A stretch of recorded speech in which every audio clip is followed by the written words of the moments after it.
هاي جايز، كيفكم؟ ان شاء الله تكونوا بألف خير. انتم عم تشوفوا فيديو اليوم بما انكم شايفيني هون قاعدة وراي اغراضي لابسة عم احط ميك اب. فاليوم في طلعة. وين طلع يا حذركم؟ اليوم رايحين انا وديال لحتى نسجل بالجيم. حبيت اخذكم معي كمان رح اجيب هدية لماما لانه بكره ماما عيد ميلادها. دي قصة اللي عم تستناي لحتى انا اجهز. هاي جايز، صار ساعة جايز، صار ساعتين عم استنى حدا.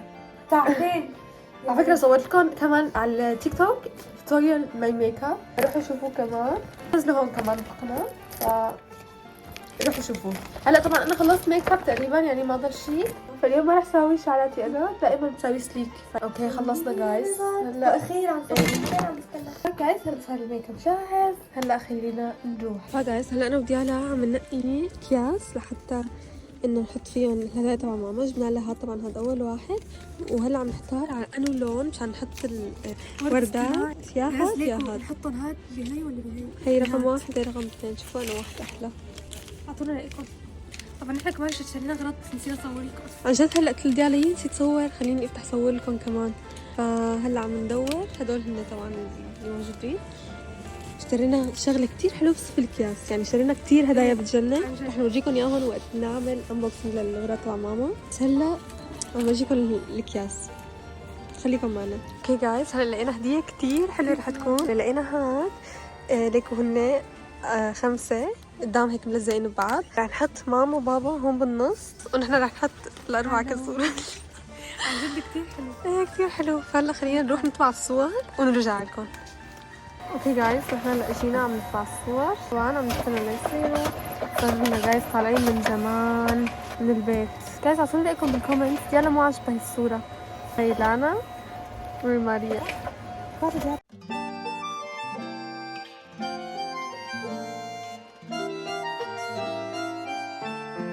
جايز هالغراض صاروا جاهزين هون.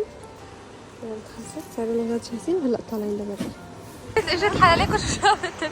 انا اشتريت لي لاتيه وجبت ديالها كاكاو. ثانك يو. عن جد كتير برد.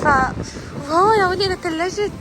ليكوا جايز على فكرة عتبت الدنيا. احنا طالعين من امتى؟ طالعين كانت لسه ايه، وهلا عتبت الدنيا. حتصير الساعة 8 اوريدي يمكن صارت.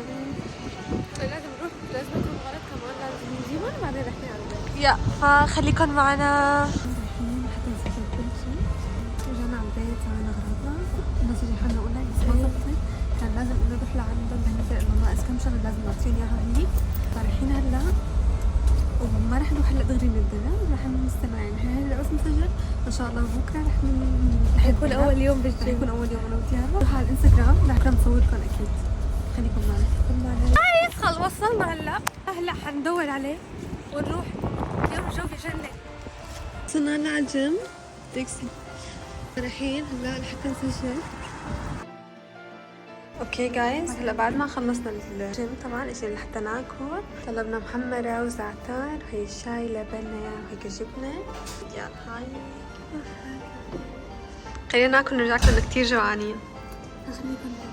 فجايز بعد ما رجعنا على البيت بلشنا نحضر الغداء. فحبيت صور لكم ورجيكم كمان احنا رح نساوي اليوم شو رح يكون اليوم اكلنا. لانه في كتير بنات طلبوا مني انه اصور لكم فلوجات للاكل. حبيت اصور لكم اليوم شو رح نطبخ. اليوم قررنا انه نساوي رز بندوره مع سمك. سوينا زلات، سوينا اكثر من شغله، سوينا فريكه. فخليكم مع الفيديو وشوفوا شو رح نساوي اكلات كتير طيب. فهون بلش انه انا افرم البصل مشان نساوي رز بندوره. عن جد هي اكتر اكله بحبها، انا كتير بحب هالاكله. بلشت افرم البصل مشان بعدين نقليه.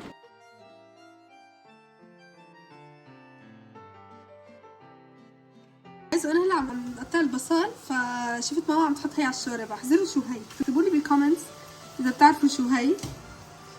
ليكوا راح اشيلها قدامكم مشان تشوفوا كيف. هلا رح احطها على شوربه العدس، سيرت لكم اياها كتير.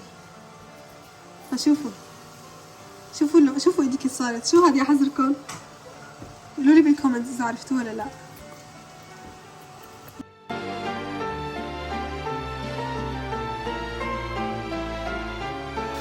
وهلا عم نحط من هاي.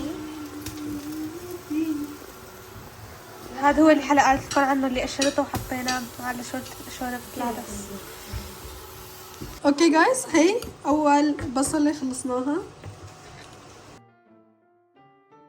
يا شباب صورنا لكم كل شيء ونسينا نصور لكم الطبق الرئيسي شو هو السمك. اليوم رح ناكل ليك قدامي تشهي عن جد جوعانين كثير. يلا نتكو هلا حبايبي. وهلا اجينا لحتى نسوي رز البندوره، اكلتي المفضله. علينا اول شي البصل لحتى يستوي، بعدين حضفنا عليه رز البندوره، وهلا بنستنى لحتى يتعقدوا هيك ببعض، نحط عليهم ملح وفلفل. اكيد في كتير منكم ما بيعرف هي الاكله، بس عن جد لازم تجربوها اليوم بيعرفها، كتير طيبه عن جد مثل ما قلت لكم اكلتي المفضله. جايز طبعا عم بدي اصور لكم وقتها اول ما سويتها حطيت عليها معلقتين سمنه، وهلا عم نقليها شوي، وبعد ما تقلى شوي رح نحط عليها كاسين المرقه يلي بقى لي 3 دقايق اللحمه. هلا رح نورجيكم اياها. طبعا جايز هي مرقه اللحمه صارت جاهزه. طبعا عندي انا حطيتها هيك بشغله.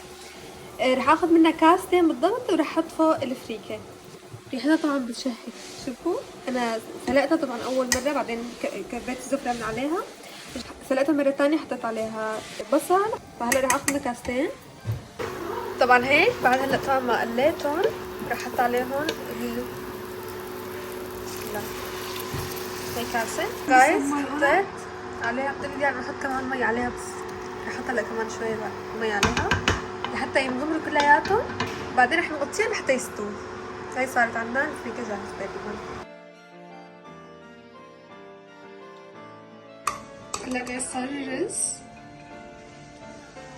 حلو بجنن، ريحته طعمته بتجنن.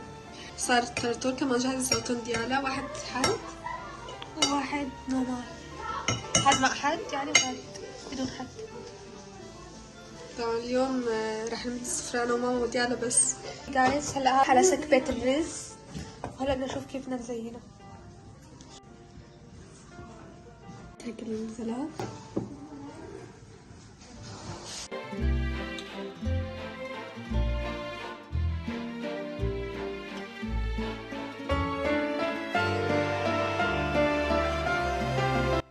فجايز هاد كان غدانا اليوم، ان شاء الله يكون عجبكم. انه فدتكم باي شيء باي معلومه بهذا الفيديو. اكتبوا لي رايكم بالكومنتس، كيف السفره شايفينها، كيف السمك، كيف الاكل، اذا عجبكم. واذا حابين نعمل سلسله طبخ انا وديالا اكتبوا لي بالكومنتس كمان، لان عن جد كثير بنحب نطبخ. فاقترحوا علي اكلات مشان الفيديو الجاي اصور لكم اياها ان شاء الله. حطوا لايك على الفيديو، اشتركوا بالقناه وفعلوا زر الجرس مشان يصلكم كل شيء جديد نحن بننزله. تابعونا على مواقع التواصل الاجتماعي، رح نحط لكم اسماءنا تحت بصندوق الوصف. بحبكم كثير، وبنشوفكم بالفيديو الجاي ان شاء الله. باي.